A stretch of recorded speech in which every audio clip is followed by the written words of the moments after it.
we'll move into the final session of today. So Eddie, welcome. Hi, Kyle. Hope you can hear How are me you all doing? right. I'm good, Yeah, thank I can you. hear you fine. Good. So Eddie, as with all the other guests, I'll let you do your own introduction because yeah, I'll definitely not do it justice, and there's a lot of very big numbers in there in terms of the value you've created through data. So I think you deserve the right to gloat a little bit. So yeah, I'll let you introduce yourself, and then if you want to jump straight into it, we'll be very grateful. Thanks, Kyle. Yeah, delighted to be here. I see I've got the last session, but hopefully I'll make it as interesting. Hopefully not to duplicate what my predecessor been. But yeah, Eddie Short. I think probably I've been around 30 years in the business, but over 20 years in data and analytics leadership roles. Basically, I built Capgemini's what we would now call data and analytics practice. I was the leader of KPMG's data and analytics practice in Europe. And I've been a CDO, British American Tobacco, Aon Hewitt, and Telefonica, so internationally and globally, effectively in the CDO seat. And as doing that, yeah, for me, it's all been about creating value, all been about delivering, say, data monetization, but really sustainable growth and value creation through both monetizing products, delivering cost reduction, but value growth. Whether it's 10-20% improvement in sales, 25% improvement in profitability. I believe in practicing what you preach, so you've got to measure the value you create, and that's basically what I'm all about. And ultimately, I bring it all back to people, because I think that's very much a people-centric organization. So that's me, and I'm happy, as you said, to share my screen. I mean, effectively, I didn't want to repeat what everybody else has done. So it's kind of the important thing for me is the need to basically move to an architecturally driven approach. Now, if interestingly, listening to the SAP presentation earlier, you heard all about the fact that everything is really driven by fragmentation of data. And that's a result of effectively how we built systems for the last 25, 30, 40, 50 years, actually, which I have this very simple 4-triangle picture, which is basically people, process, and technology, and intelligence and data in the middle. And that's fundamentally something I created 20 years ago. So this is not new, but it's about the fact that really intelligence is about basically serving people to make better decisions. And actually our SAP colleague, talked about decision intelligence. The reality is humans make a lot of decisions, but actually if you listen to a lot of the presentations, more and more decisions are actually made by machines, by machine learning anyway, but you still want humans to be the arbiters of decisions, because and that actually means mastering process and technology. And the way we built systems for the last 40, 50 years, actually they've been all about automation of processes. And processes are really about how manufacturing worked in the 19th century. It's a very, very old way of working. And you really need to really turn things on its head. So when I'm going to talk about the organization, we need to talk about first principles. How are we going to re-architect things to actually get things right? So what we've been doing for the last 30 years in BI is actually, you'd say, data has been the exhaust of processes. And we spent lots and lots of money putting data into data lakes, data warehouses, data mesh, data fabric, data virtualization, to put Humpty Dumpty back together again to tell you what actually happened. You'd say that's descriptive intelligence by design. Really, to get predictive and cognitive intelligence, you can build lots of analytical models, but you need to architect it. And that's what Amazon have done. Amazon have basically put data and analytics at the heart of their business model. And if you read anything about Amazon, you basically say it's really came out of a marketing strategy created by Jeff Bezos in 2001, took the good to great flywheel concept, which is basically how do you spin the business fast, and then expand it to infinity and beyond, basically using data and analytics. And that's why Amazon are so good at what they do. And the challenge for everybody else is to be, how do you get there? So if we go to the next slide, please, Harsh. What I look about, so we've got to do all the great things we've heard about today about doing data and analytics, but in parallel, you need to transform your business. And if you look at most architectural models and IT architecture, data is still a bunch of boxes on an architecture diagram. But if you look at the left-hand side of this picture, in reality, data appear in every single process box, customer, digital, business systems, infrastructure.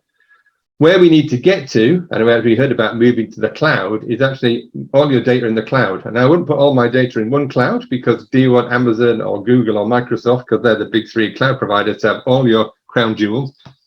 But having all your data in the cloud means that actually suddenly the chief data officer, the leader of the data function, actually is the most pivotal role in the business. Because what we can start to do is, as we start to use machine learning and decision intelligence, we basically have, to the left and the right, basically more and more models driving those processes, those digital processes, those business systems and infrastructure processes, and outputting, as I would say, predictive and prescriptive intelligence by design, available to the business through what we would call data democratization. So reports basically are things that are a necessary evil, but frankly, they should just be basically something that's just an adjunct to actually a process which is all about predicting the business. So people and business leaders are focused on the future, and actually a report that they get is just a checklist to say what actually happened. Did what we expect to happen happened, and if not, where do we need to change things? But our focus is all going to be on the future, and we'll have the democratized data to allow us to make those decisions and allow machines to make those decisions.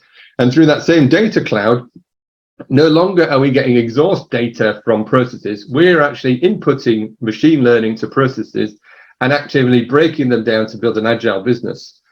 When the outputs of that is, you can start to break down, and I apologize to SAP and others, those monolithic systems, SAPs, Oracles, Workdays, success factors, all these things that cost you an arm and a leg, and actually you only use 20% of their functionality, into microservices powered by APIs, and you will gradually streamline your systems architecture. But fundamentally, all of this is about what's at the top of this picture: data driving better interactions with customers. And I think we heard that in one of the previous presentations. To be customer driven, you need to be data driven. So all of this for me is about architecting your business around data, because data is what's needed to actually serve the business leaders and the business outcomes. So you say predictive and prescriptive by design. So if we move along, that's great conceptually, but if we move to slide 5, Harsh, then that's interesting concepts. But then, what does that actually mean for the organization you've got to create?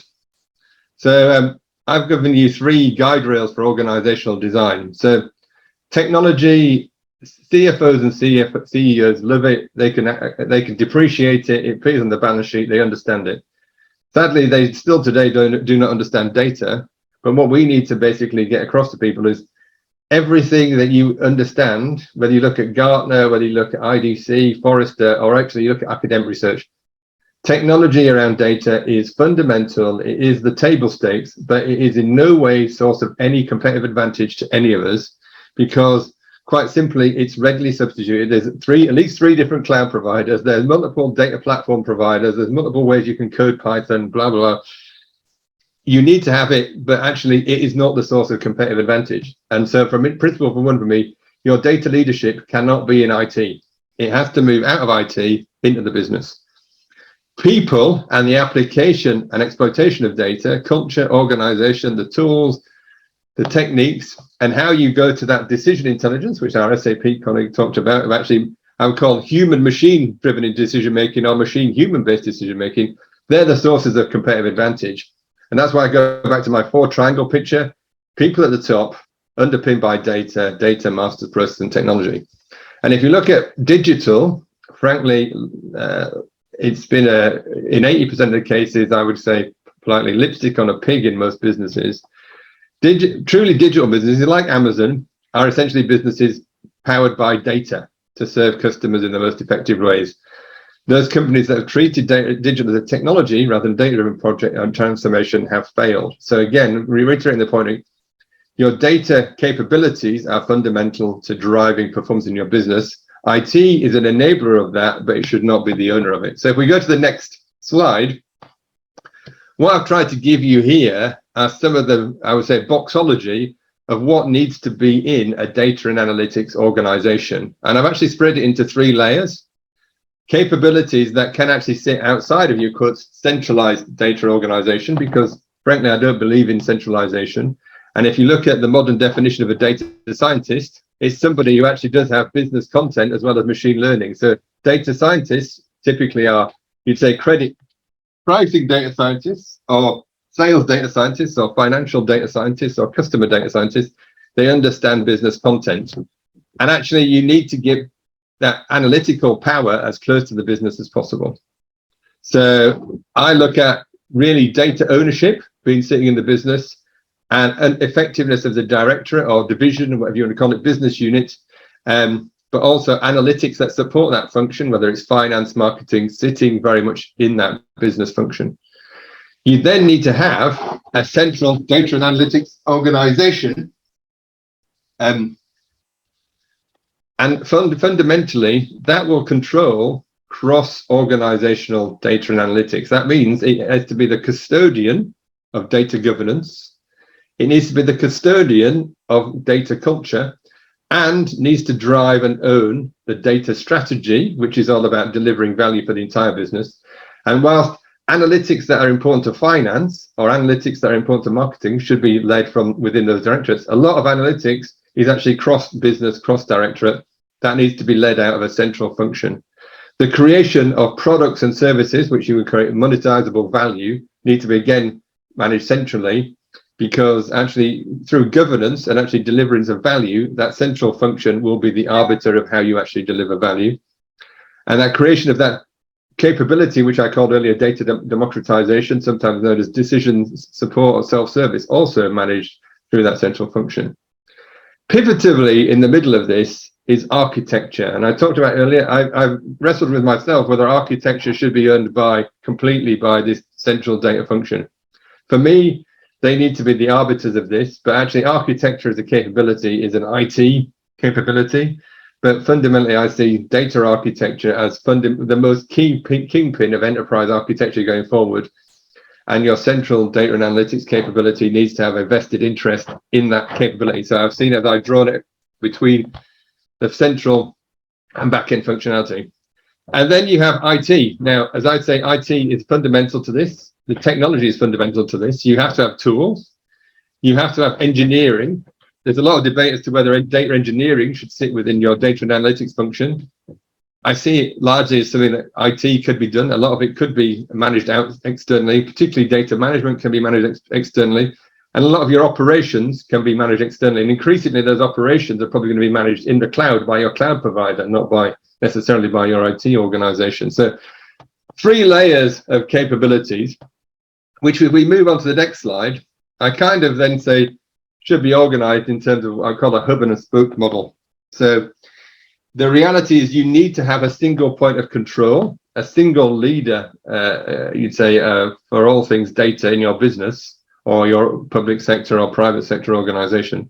As I said, I don't believe that through command and control you would be successful trying to bring all of those capabilities into one place. It's too distributed, and actually modern data science learning will tell you that you really do need to have data science capabilities close to the business. So I create what I would call a number of spokes. So in this example, I've shown a finance spoke. So you have people in the finance function who are really looking at that transactional data. They're probably worrying about SOX compliance. They're worrying about credit risk. And they're looking at financial allocation. You probably have a marketing or commercial spoke, chief revenue officer spoke, whatever manufacturing or service development you've got in terms of your organization, you have a spoke there. Those people very close to the business, but importantly, the tools they use, the standards they work to, their ways of working, their curriculum are driven out of that central hub. You cannot have completely, you'd say, Wild West behavior in a modern organization. You need to have that centralized leadership. So that central function needs to be, you'd say, about governing and managing data, but pivotively, it's about driving value creation through data. It's about looking at the ultimate value, the ultimate strategy of how data is supporting the business in its value creation activities, supporting the business in its cost reduction and cost management activities, and also fundamentally in its risk reduction activities. We talked about earlier, the last presentation was about governance. It needs to be the pivotal point about governance. So I believe in data ownership being in the business, and actually it's not, you don't have a job out there as somebody who's a data owner. It's part of people's day jobs. But you need to have a center of excellence, again, who manages data governance, and that would include KPI and BI governance, because fundamentally governance comes back to you need to have a data model, and to get that cloud-based architecture that I put out at the outset. You need to have a single data model, which is the one model that rules the world. You say one ring to rule the world. We're looking forward to Amazon's new rings of power. Actually, the data model rules the world. And the fundamental thing you need to get right for the future is that data model needs to be controlled by you, not by your enterprise software vendors. Because today, in that process-driven world, every piece of enterprise software has its own data architecture. That's what leads to this fragmentation. Everybody has their own data model. By taking data out of the control of those enterprise systems and building that data model for your own business in your cloud, you will be the custodian of the enterprise and actually how the enterprise works together. All that's got to be underpinned by central infrastructure hosted and managed by IT, or you'd say, where IT could be a proxy for your cloud providers. So that takes me to the last slide, which is who's got to run all of this. There's been an evolution, and those of you who follow any of us on LinkedIn will see Kyle and I have regular debates about the chief data officer. This is a much maligned and much misused term, and is still an evolving role in most organizations. But today, many chief data officers, actually, politely, are not chief data officers. They're data directors sitting in IT, but there are an increasing number of chief data officers who are, as I put forward, seven habits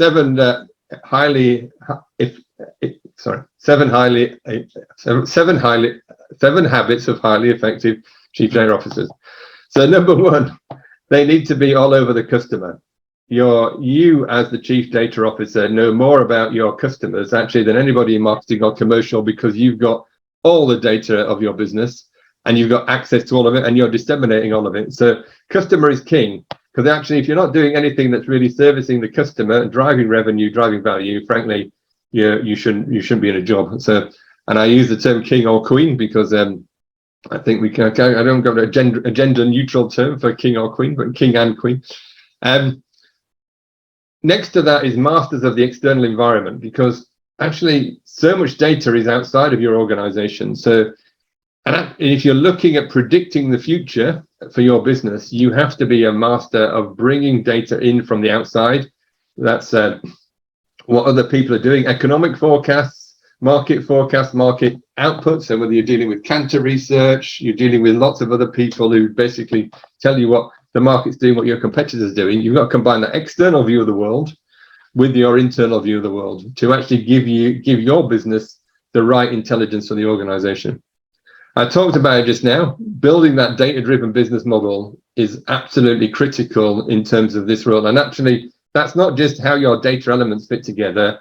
It is also your KPIs and metrics of the business, because I think that's long lost in a lot of organizations. The top-level metrics that typically your CFO reports to shareholders with the CEO, revenue, profitability, free cash flow, they should cascade all the way down through your organization, through KPIs, level 2, level 3, through to things like customer lifetime value, through to product costs. And all those should be integrated into your data model, and your chief data organization needs to run that. Underneath that are basically some of the key technology aspects which I've already talked about. So you've got to understand the business to actually how can machine learning and AI deliver dynamically reconfigurable processes. Now, if you're manufacturing, increasingly you move to electric car model, you can't put your car battery in until you've got a chassis. But actually, in terms of customer services and service industries, you typically can do processes in lots of different ways, and that's where machine learning really drives it. So you understand the activities of the business, and rather than automating processes, you're dynamically reconfiguring them. You're moving to that microservice model, which is again powered by the logic coming out of your enterprise systems into your machine learning, and therefore you dramatically simplify your enterprise systems. You migrate your technology and data into the cloud, and all that's governed by a data strategy that underpins the business strategy. So I'll leave you with this thought, which is when you've done all that, your chief data officer knows more about the business and technology than the rest of the organization, and is logically in the future the person who would be what I would call the chief operating officer of the business.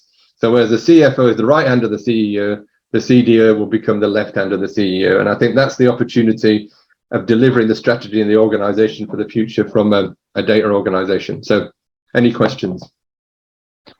Eddie, thank you for that. That was sublime. We've got several questions in the chat here, of which I think you've kind of answered a few of them. So these were coming in as you were speaking, and then a few of your later slides answered these questions. So I don't think, I'm just conscious of time, you see. A couple of things then. So someone's asked about kind of getting an organizational data strategy right, and what are some of the data strategies? Now, obviously, that's a really hard question for you to answer, because, as you very rightly said, it should underpin the business strategy, so it's completely subjective. But is there any kind of surmise that you can put around that in terms of some of the data strategies that you've come across? Is there a way to answer that question? Yeah, well, I would say a quick plug, because it's not, I'm not being paid for this, but it's because it's free. But read my Intelligent Business newsletter on LinkedIn, because I'm unpicking most of the elements of a data strategy. There's some in here. You basically need to get to what's the business architecture, what's the business value drivers of the organization, what's the overall business architecture, and what's the organization that's going to deliver that. And in and around that, then are all the things that you think about of data and analytics, governance, analytics, but all those capabilities are actually shown in my organizational model. But it's all got to come together by a value creation approach. So I think a lot of that's laid out in the newsletter I put in. So it's I think on the last slide of this, which if you take away under question, we just go to the question slide. My LinkedIn profile's on there, and you can look me up on LinkedIn and get that. And I'm looking at some of the questions in terms of was it the fellow said about the executive role? That's why I say it's very difficult at the moment. I'd say right now in most organizations, a CIO, CTO, chief digital officer is sitting in that, you would say, the spare executive seat. This is my pitch for basically saying the reality is, if you look at a bank, typically they have a chief operating officer. It's typically been somebody who's come out of IT, and he then has data, technology, risk, and a lot of other things reporting to them.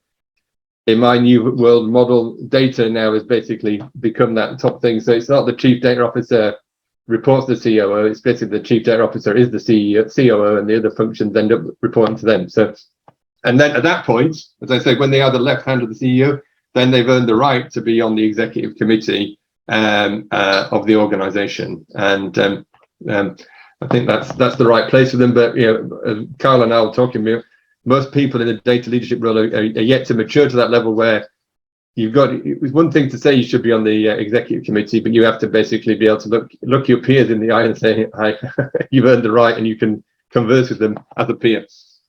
Yeah, absolutely. Last question then, Eddie, which is around architecture. So obviously Thapelo again has mentioned, obviously architecture should be informed by the strategy, right? Which makes sense, but typically applications can have their own architecture. So are there challenges in extracting data from architecture, from the application, when you're trying to I think architecture? I wouldn't underestimate this. So my point about this architectural vision, it's a 3 to 5 year journey to get there. It's not something you can do overnight, but the reality is a number of the steps are already happening. So your business is already on a journey to the cloud. So take that opportunity to look at that. But fundamentally, that's one of my concerns. If you look at the SAPs of the world, the Oracles of the world, if you're in telecoms, Netcracker, if you're, they all have a big data model at the heart. And politely, because you end up with other systems, other systems have data models. You're always at that point saying, can we extract the data to put it into a position where it's a data warehouse? That's and then you're playing with this concept of exhaust data. That's why I say, the reality is you have to get to a position where you have the custodianship of the data. And as the lady from SAP said, with the business logic, which means the data model, which is linked to the business model, then you can drive those business systems. And actually, as I said, over time, you won't be using 80% of SAP or 80% of Oracle. You'll only be using a fraction of that. And that's when you can move to microservices. So you do need to get your enterprise architects into this space. A lot of them still are not fully into understanding all of this architecture stuff. But I said the architectural driven approach, you get to the longer term transformation. You get the architecture right with the people transformation, then you transform the business. But that's not, as I say, it's not something you do in 2 years. It's a 3 to 5 year journey. But that's the journey that I think most organizations have got to do on it, because more and more organizations are going to find themselves competing with Amazon, whether they like it or not. And Amazon are already there. So. Yeah. Absolutely. So look, if anybody has liked what they've heard today from the last presentation with Eddie, then please look him up on LinkedIn, so subscribe to his newsletter. So yeah, just want to thank everybody for joining today. We appreciate your attendance and all of your questions. Obviously, another massive thank you and shout out to the platinum sponsor Metric Insights, and obviously our media partners Inside Telecom, Financial IT, and the AI Time Journal. So thank you very much for your time, guys. I hope you enjoy, and keep your eyes out for the recording that will be sent around very soon.